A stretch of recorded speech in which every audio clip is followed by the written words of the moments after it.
तो तुम्हें कोई भी परेशानी, किसी भी तरह का चिंतन विक्षेप में नहीं आना चाहिए कि नाम जप के लिए जैसे बने, जैसे जबरदस्ती जिह्वा से आप नाम उच्चारण, यहां जिह्वा की बात करें, केवल जीभ से अभ्यास तुम बना लो, जो नाम तुम्हें प्रिय लगे या जो गुरुदेव ने दिया हो।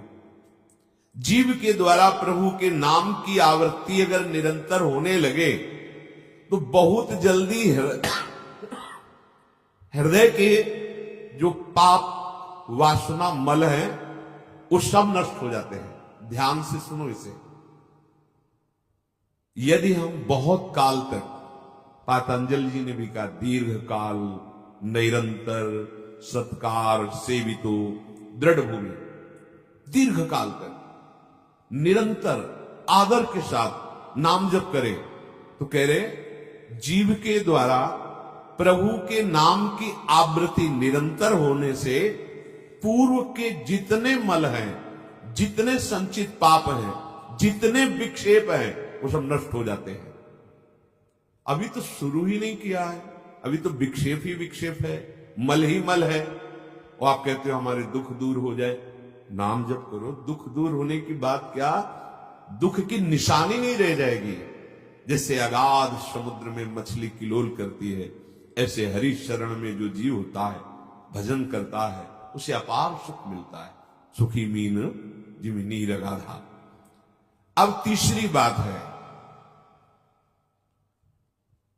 ये बहुत क्रम से जोर की, जैसे स्मृति तो उससे सब कुछ अनुभव होगा, पर उसकी प्राप्ति नाम जप से होगी। अब नाम जप में हमारी रुचि, नाम जप में हमारी भावना पुष्ट हो, उसके लिए कह रहे हैं तीसरी बात बहुत आवश्यक है, भगवान की कृपा पर पूर्ण विश्वास होना। ये तीसरी जो बात है, ये बहुत जोर की बात है, कृपा पर विश्वास हो जाना। भगवान हम पर कृपा किए हैं और उनकी कृपा से हमको निश्चित भगवत प्राप्ति होगी। कई बार विश्वास की, कृपा की चर्चा हुई है। ये तीसरी बात बहुत आवश्यक है उपासक के हृदय में। भगवान के कृपा बल से अब मुझे निश्चित भगवत प्राप्ति होगी, इसमें कोई संदेह नहीं है।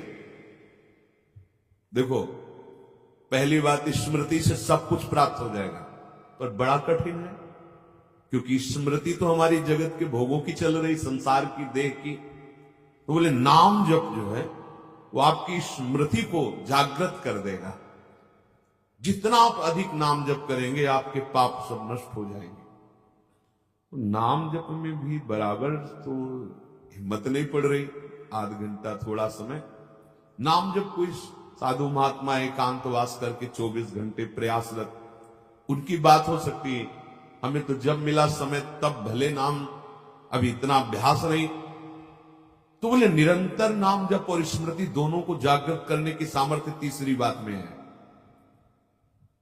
भगवान की हम पर बहुत कृपा है।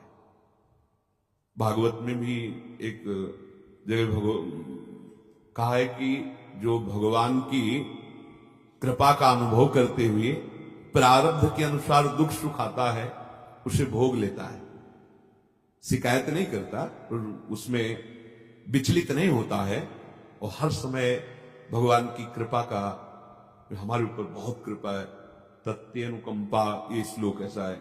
उसे भगवत प्राप्ति ऐसे हो जाती है जैसे पिता की संपत्ति पर पुत्र का अधिकार स्वयं हो जाता है। ऐसे हर समय भगवान की कृपा का अनुभव करना बड़ी कृपा है हमारे ऊपर। जो दुख सुख आवे उसे सह लेता है, भगवत चिंतन, वो निश्चित भगवत प्राप्त हो जाता है। तीसरी बात है हृदय में बैठालनी की, भगवान की कृपा बल पर भगवत प्राप्ति बिल्कुल निश्चित हो गई मेरी। ये मानने में क्या जाता है तुम्हें? तो आप कह दो कि हमारे अंदर कोई विकार है, अभी भजन नहीं। भगवान की कृपा बल की बात कर रहे हैं। पहली स्मृति, दूसरी नाम जप, तीसरी बात करें कृपा बल पर। उनकी कृपा से क्या नहीं हो सकता? कहो कृपा ते कहा ना हुई, अरे वो मुख से वेद पढ़वा दे, लूले लंगड़े से सुमेर पर्वत फंदवा दे, छोटे सांप के बच्चा से गरुड़ को खा जाए, भगवान भगवान। तीसरी बात बहुत जोर की है, जिसमें दोनों बातें आ जाएंगी, निरंतर नाम जप और भगवत स्मृति भी आ जाएगी। प्रभु के कृपा बल से प्रभु की प्राप्ति में अब कोई संशय नहीं है।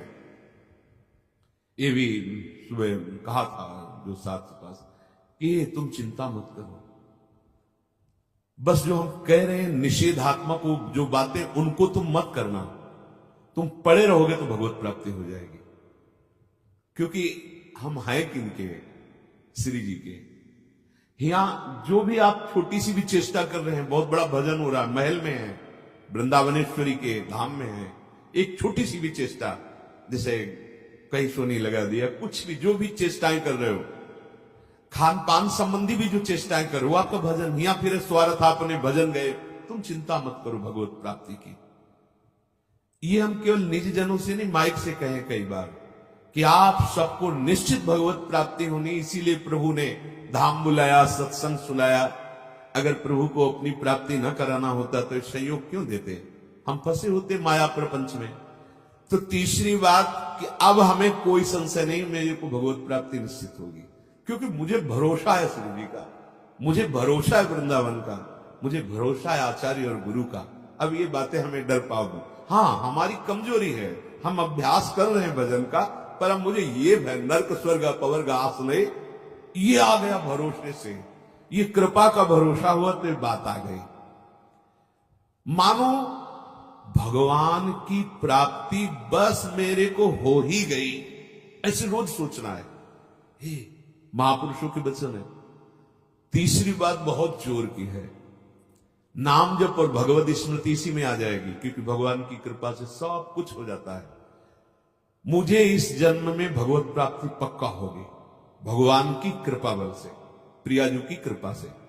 अब मुझे ऐसी भावना करनी कि बहुत जल्दी भगवत प्राप्ति मेरे में अब अनुभव हो रहा है कि प्रियालाल की कृपा बढ़ रही, विकार क्षीण हो रहे, भाव बढ़ता जा रहा है, मुझे बहुत जल्दी भगवत प्राप्त, ये सोचना है, सोचना है। जब हम गंगा किनारे भ्रमण कर रहे थे तो एक लाल जी योगी नाम के महात्मा थे, तो रात्रि में, प्राय संत जन रात्रि में जगते हैं, तो उनसे मिलने गए, तो रेत में ऐसे कपड़े का और तंबू उसी में थे। उन्होंने कहा देखो तुम्हें जो बनना है वो सोचो, जो सोचोगे वही बन जाओगे।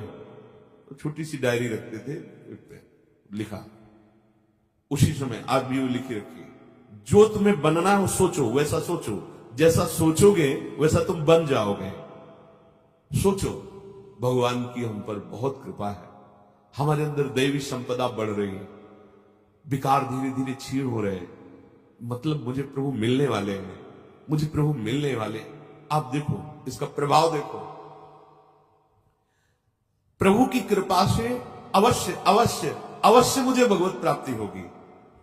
बस अब तो भगवत प्राप्ति होगी ही, क्योंकि प्रभु की कृपा है। ये शब्द पकड़ो, अंदर तुम्हारे अंदर अपने में कोई बल नहीं, अपने में कोई साधना नहीं, पर यहां कृपा की बात है, भगवत कृपा, भगवत कृपा बल। अपनी असमर्थता, बहुत अमृत में वचन है, अपनी असमर्थता, अपनी अयोग्यता, अपना अनाधिकारपन, ये है क्या, मैं अधिकारी नहीं हूं भगवत प्राप्ति का, मैं योग्य नहीं हूं भगवत प्राप्ति, मेरे में कोई सामर्थ्य नहीं, ये है। पर भगवान की कृपा से मुझे इतना विश्वास हो गया कि मुझे भगवत प्राप्ति होगी। अब क्या समस्या है, देखो बहुत आनंद की बात है, मुझे भगवत प्राप्ति होगी भगवान की कृपा से, श्री जी की कृपा से। ये शब्द इतना असीम प्रभावशाली है कि आप जो ही ये बात हृदय पे लाएंगे तो आपके सारे दोष, विकार, विघ्न, अड़चने, बाधाएं ये नष्ट होती चली जाएंगी। ये देखो महापुरुषों के अनुभव होते हैं, मत चित्ता सर्व दुर्गाणि मत प्रसादात तरिष्यति, भगवान कह रहे मत चित्ता सर्व दुर्गाणि मत प्रसादात तरिष्यति। सारे के सारे विघ्न, सारे के सारे दोष, सारे की सारी भगवत प्राप्ति में जो अड़चने हैं वो भगवान की कृपा प्रसाद से नष्ट हो जाएंगी और मुझे भगवत प्राप्ति होगी। मत चित्ता सर्व दुर्गाणी मत प्रसादात, साधन प्रसादात नहीं कह रहे हैं, समझो, मत प्रसादात तरिष्यति, तू तर जाएगा मेरी कृपा से। ये मेरे प्रभु की घोषणा है कि मेरे प्रसाद से, मेरे अनुग्रह से तुम्हारे सारे विघ्न नष्ट हो जाएंगे और तुम त्रिगुणात्मिका माया को लांघ करके मेरे को प्राप्त कर लोगे। बस मेरी कृपा पर विश्वास करो, मेरी कृपा पर मत चित्त बन जाओ, अपने चित्त को मेरे में अर्पित कर। प्रभु की कृपा का भरोसा इतनी जल्दी दिव्य सद्गुण लाता है, ये पक्की बात है। जो दिव्यता आती है भागवती, वो भगवत कृपा से आती है, और ये कृपा तभी अनुभव में आती है तो, पर अनुभव में तभी आती है जब ये बात आ जाती है कि मैं असमर्थ हूं, मैं अयोग्य हूं, मैं अनाधिकारी हूं। पर भगवान की कृपा है, प्रभु की कृपा है हम पर, अब मुझे निश्चित भगवत प्राप्ति होगी। ये तीन बातें जीवन में आना बड़ा कठिन होता है। असमर्थ हूं, अयोग्य हूं, अनाधिकारी हूं। जब ये बात आ जाएगी ना तो तृणादपि सुनी चिन्ह अपने आप आ जाएगा, अपने आप पूरा सूत्र भागवती को उतर जाएगा, क्योंकि मैं अनाधिकारी हूं, मैं योग्य नहीं हूं। पर भगवान कृपा का यह है कि उनके नाम, उनके रूप, उनके धाम, उनकी लीला की तरफ ये हृदय जा रहा है, वो अपनी तरफ घसीट रहे, पर मैं अनाधिकारी हूं। इससे क्या होगा? अहम खत्म हुआ, दैन्यता जागृत हुई, और भगवद आश्रय होने से हम जिसका आश्रय लेते हैं उसका प्रभाव होता है। जैसे अभी हम शरीर का आश्रय लिए तो देख लो हालत क्या की हुई है। ये शरीर, ये संसार विषम कहा गया है। देखो कैसी हृदय की जलन, अशांति, भोग, वासनाएं, ये सब किसके आश्रय से? शरीर आश्रय से। अभी भगवद आश्रय, अंदर से भगवद आश्रय, अंदर की बात है। यहां मैं अनाधिकारी हूं, योग्यता मेरे में नहीं है, मैं किसी योग्य नहीं हूं, पर प्रभु की कृपा हम पर है, निश्चित मुझे भगवत प्राप्ति होगी। कह रहे इसका इतना बड़ा प्रभाव है कि इसमें जो सामर्थ्य जागृत होती है, भागवतिक सद्गुण जागृत होती है, वो किसी साधना से नहीं, इससे बढ़कर कोई दूसरा उपाय नहीं है। विश्वास भगवत कृपा पर। तुलसीदास जी महाराज कहते हैं कि वस्तुतः मेरे में कुछ नहीं है, पर है तुलसी प्रतीत एक प्रभु मूर्ति कृपामयी है। मेरे में ऐसा कोई सद्गुण नहीं कि मैं अपने प्रभु को रिझा सकूं, पर यह विश्वास है कि मेरे प्रभु कृपा में है, कृपा मूर्ति है। अपने साधनों पर जो विश्वास करता है, अपनी जितेंद्रियता पर जो विश्वास करता है, वो गिर सकता है। लेकिन जिसको अपनी अयोग्यता का भान हो गया है और प्रभु का भरोसा हो गया है, उसे कोई नहीं गिरा पाएगा, पक्का। बच्चा बन जाओगे, अयोग्य हूं, पर आपका भरोसा, तो कोई प्रश्न नहीं आएगा जीवन में। अगर प्रश्न आता है तो आप वाणी से बच्चा कहते हो, लेकिन अंदर अहंकार है, वो अंतर्यामी सदगुरु जानता है। मोमन कबहु तुम्हें ही ना लागू, ज्यो छल छाण स्वभाव निरंतर रहत विषय अनिराकुल। अगर हम अपने साधन की बात करें तो वह अच्छा साधन तो विषय का कर रहा है मन। देखो हम कोई पद्मासन लगा के किसी विषय का ध्यान नहीं करते, बहुत सुंदर बात। मोमन कबहु तुम्हें ना लागो, ज्यो छल छाणी स्वभाव निरंतर रहत विषय अनुराग। भक्ति में तो छल कर रहा है, लेकिन विषय चिंतन में छल नहीं कर रहा, ईमानदारी से, सच्चाई से विषय चिंतन कर रहा है। मेरा मन हे प्रभु कभी आप में ऐसे नहीं लगा जैसे विषय में ये छल छाड़ कर स्वाभाविक लगता है। विषय में कभी किसी को मन लगाना नहीं पड़ता है। देखो, विषय में कभी किसी को मन लगाना नहीं पड़ता, स्वाभाविक लगा रहता है, निरंतर लगा रहता है। और अटल लगा रहता है। देखो, अटल का मतलब बस वो यही शब्द स्पर्श रूप रसगंध इन्हीं में घूमेगा। कभी वो हट करके ऐसे प्रभु में लगा है जैसा विषयों में लगा है। ज्यों छल छाण स्वभाव निरंतर रहत विषय अनुराग। मेरे मन की दशा, मेरे इंद्रियों की दशा आपके अनुकूल नहीं है प्रभु, ये विषय के अनुकूल है। पर प्रभु मेरे मन में एक विश्वास हो गया है कि आपकी मूर्ति कृपामयी है और जीव ने नाम की ओट ली है तुलसी परतीत एक प्रभु मूर्ति कृपामयी है और नाम की ओट जीव ने ले ली है। बस अब सब कुछ हो जाएगा। चौथी बात, प्रत्येक प्राणी में, संसार की प्रत्येक वस्तुओं में मेरे प्रभु समाये हुए हैं। यहां सिद्धावस्था आती है। ये तीन बातें बहुत जोर की। पहली भगवत स्मृति, इसी में सब कुछ हो जाता है, पर बड़ा कठिन है। इसलिए नाम जप जिह्वा के द्वारा, उसमें भी बहुत, कहां रोज नाम महिमा सुनते हैं, इतनी प्रीति कहां हो रही। बोले तीसरी बात पकड़ लो कि हम पर प्रभु की बहुत कृपा है और भगवत कृपा से मुझे इसी जन्म में मुझे भगवत प्राप्ति होगी।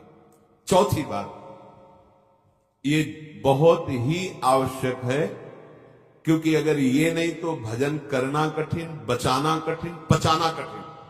इससे भजन तुम्हारा पच जाएगा, तुम सिद्ध हो जाओगे। जैसे चावल सिद्ध हो जाता है तो कहीं भी दबाओ, उसमें कड़ापन नहीं रहता। ऐसे जो सिद्ध हो जाता है तो उसके हृदय में कठोरता नहीं होती, प्रेम से द्रवित हृदय होता है। कठोर हृदय में ही काम, क्रोध, लोभ, मोह, मद, मत्सर रहते हैं। शुष्क हृदय में, द्रवित हृदय में नहीं रहते।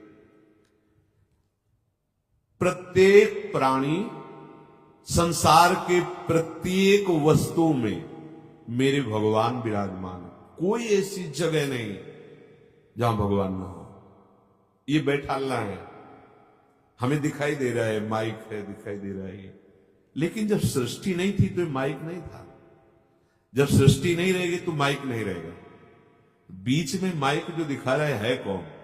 जो सृष्टि के पहले था, जो सृष्टि के बाद में, वही बीच में भी। मत्ता पर तरम नान्यत किंचिदस्ति, किंचन मात्र, कुछ और नहीं, मेरे प्रभु बने हुए हैं। प्रहलाद जी की सिद्धावस्था यही तो हुई थी गुरुदेव नारद की कृपा से।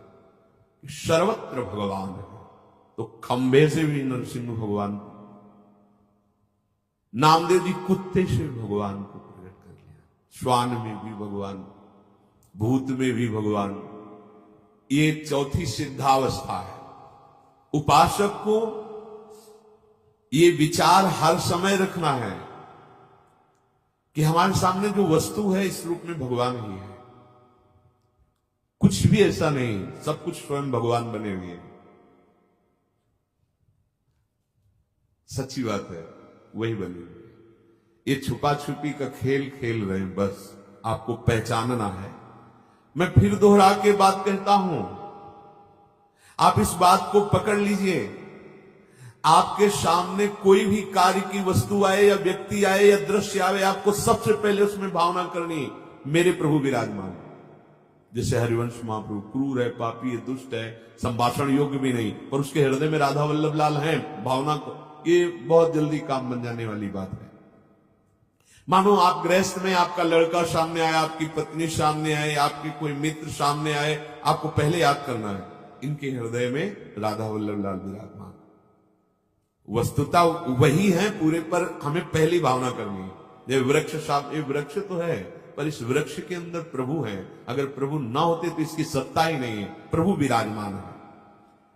अब मेरे इष्ट देव इसके हृदय में विराजमान है, पर मुझे जो स्वांग करने को मिला है, पिता का, पुत्र का, जो भी, बिल्कुल स्वांग वैसे ही करना है।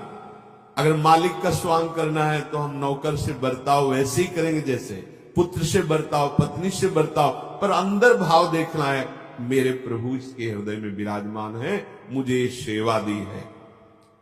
आपका यदि स्वांग सही निकला, देखो, स्वांग से निकलने का मतलब आप में ये कभी भाव नहीं आना चाहिए कि मैं पिता हूं। पिता का स्वांग कर रहा हूं, सामने आ रहा